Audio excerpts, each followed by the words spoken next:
Hola mi gente, this is that gentleman, a lifelong Miami sports fan, and your host, Javi Jr. And welcome to Dat Gentleman Sports, where we'll be covering all Miami sports news, weekly updates on what's going on in the sports world of Miami, and betting insights as well. But today, we're going to be taking a look at the NFL draft, and particularly at the Miami Dolphins and what they will do in the first round. Well, I've put together a bit of a wish list as to who I would prefer to have at each pick, so long as they're still available. Of course, with mock drafts out, they're always a pretty good prediction of what may happen, but they never are 100% correct, as every year we have surprises, slides, and people taken earlier than most people thought they should. Which brings me to the Dolphins' first pick. And at number 11, number 1 on my wish list is going to be Ruben Bain Jr. out of the University of Miami. And while the familiarity with the area of Miami is definitely a bonus, that is hardly the main reason why Bain is at the top of my list. With a couple of pre-draft concerns like his arm length and that incident where he was driving a Range Rover and unfortunately ended in the tragic death of one of the passengers, I do believe that he is a candidate to slide out of the top 10, which would be a shock as he's considered one of the top prospects and one of my top 3 prospects in this NFL draft. Now, if he does slide all the way past 10 to the Dolphins at 11, I think that John Eric Sullivan should be sprinting his pick up to the podium to take Ruben Bain Jr. Now, the other concern about Ruben Bain is, of course, his arm length, coming in measuring at 30 and 7/8 inches. It definitely is a bit of a concern, as we haven't seen a lot of success from short-armed edge defenders in the NFL, with really Kyle Van Noy being the only exception. Really wasn't much of an edge defender, more of a interior linebacker.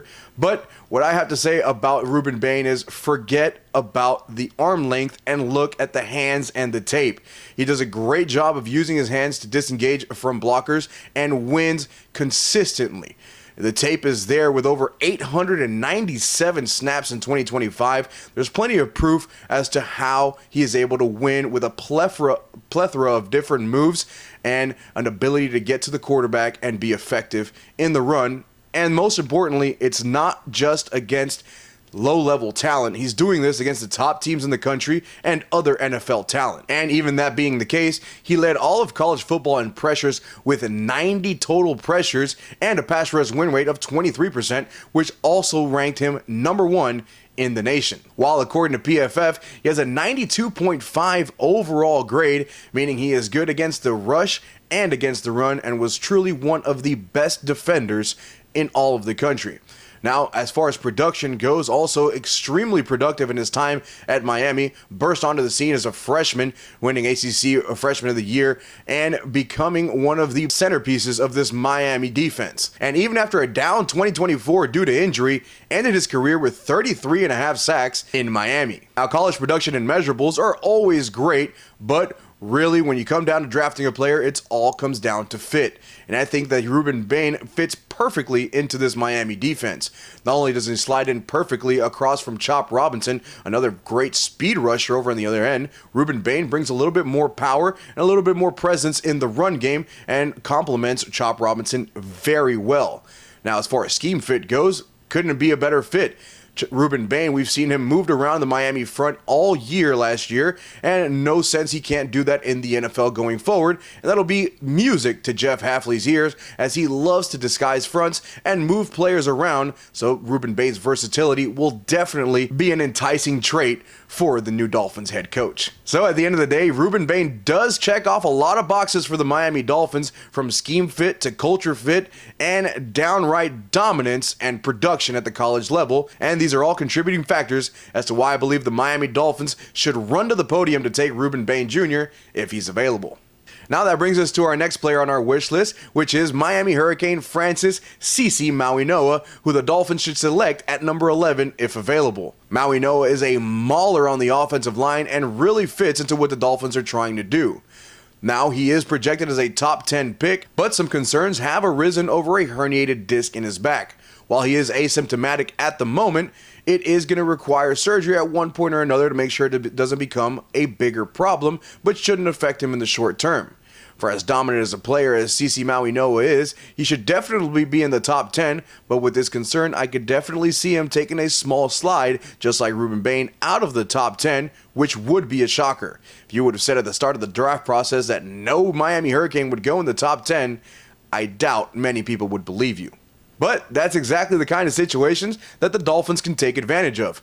With the kind of presence that Maui Noah brings to the run game and versatility, being able to play tackle and guard, I think he's a perfect fit for what the Miami Dolphins are trying to do.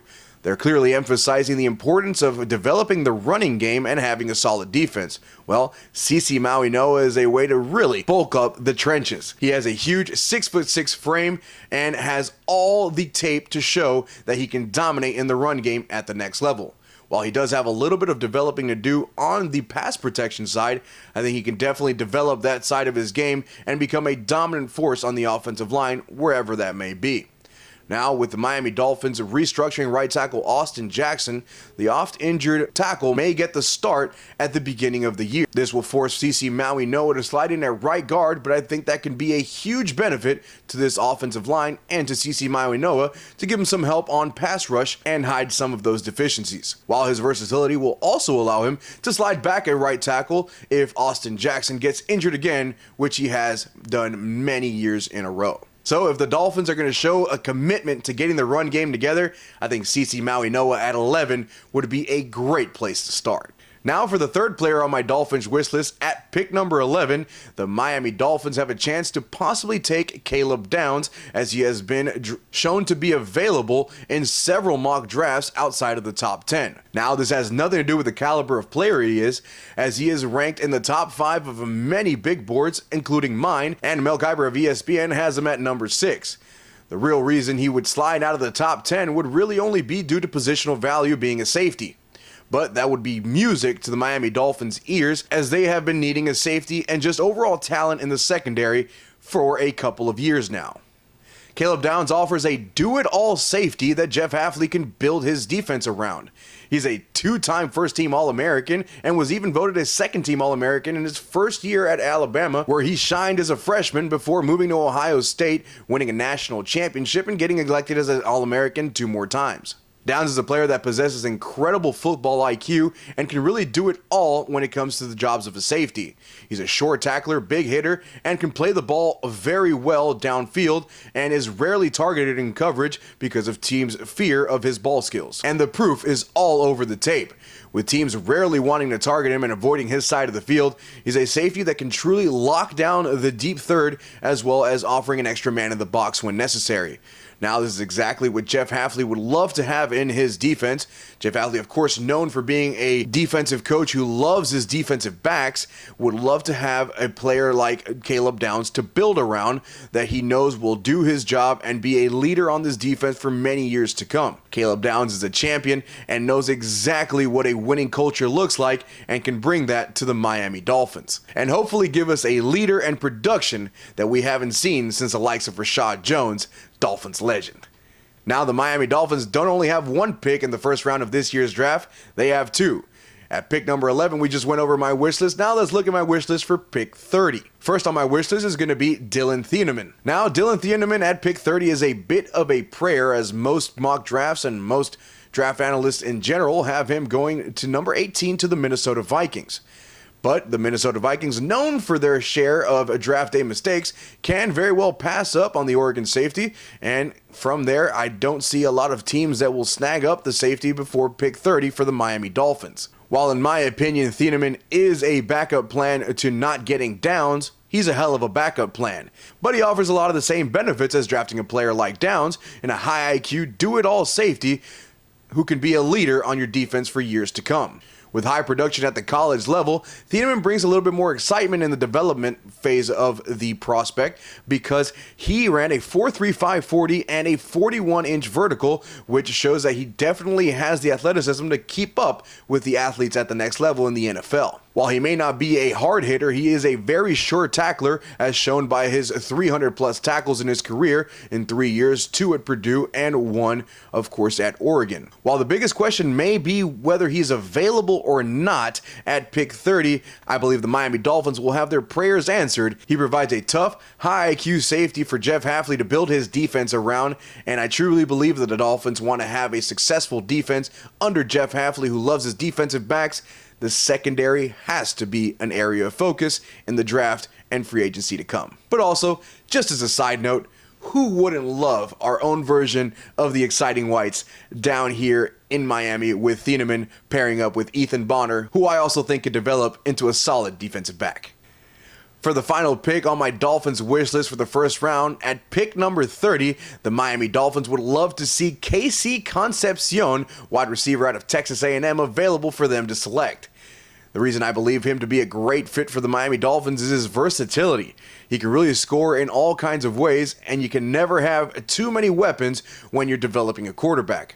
Not only can he do so in the receiving game, of course, he has plenty of touches in the running game and offers a lot in the return game as well.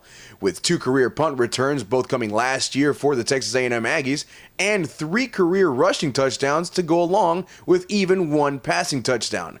Versatility is the name of the game with Casey Concepcion. He's an explosive, versatile receiver that can really do it all in an offense and can offer Malik Willis a great safety blanket to develop alongside.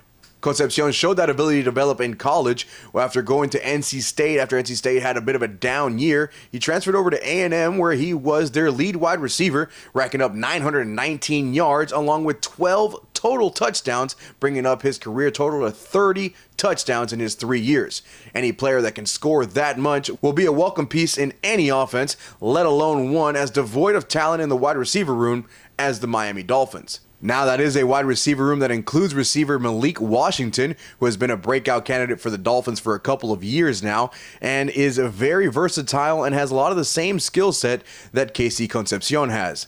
Now, the fact is that Casey Concepcion does do it better, and why the Miami Dolphins, I believe, should draft him if he's available. And like I said before, you can never have too many weapons when you're trying to develop a quarterback like they are with Malik Willis.